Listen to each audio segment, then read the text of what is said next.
Thank you guys so much for joining us on WALB News Now. My name is McKenzie Petrie.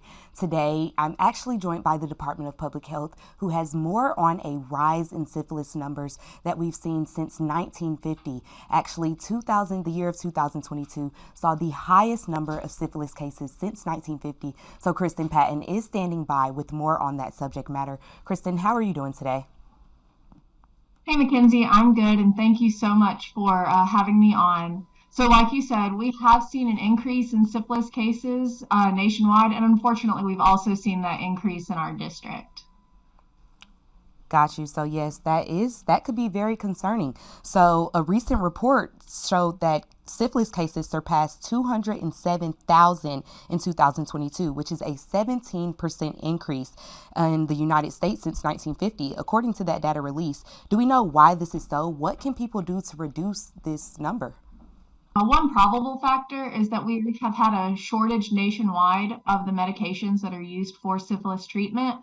But we've also, of course, know that the largest factor is individuals practicing risky behaviors, not getting tested regularly to know their status, not using protection, and then not knowing the status of their partner. So those cases include newborns as well. So what could women do to reduce this number for babies and make sure their babies are living a healthy life?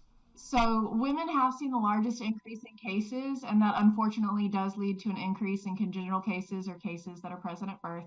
And then you asked about the effects that it can have on the woman during pregnancy as well as for the child during birth. So, syphilis does increase a woman's likelihood of having a miscarriage or stillbirth, but it also increases the risk of long term birth defects in the child, and that can include severe anemia, jaundice, nerve problems, and a lot more. Oftentimes, syphilis doesn't present with any symptoms. That's why we strongly encourage individuals to get tested regularly, especially if they're practicing those risky behaviors. We just want to remind everybody that testing is available in all of our county health departments on a sliding fee scale. We also offer free condoms within our health departments and by mail if you visit our website. Thank you so much, Kristen, for just taking the time to speak with me today. I know that just hearing that rise since 1950 could be very concerning for people. So I'm sure they are appreciative to just hear this number and hear the advice that you're able to give them. I really do appreciate your time today.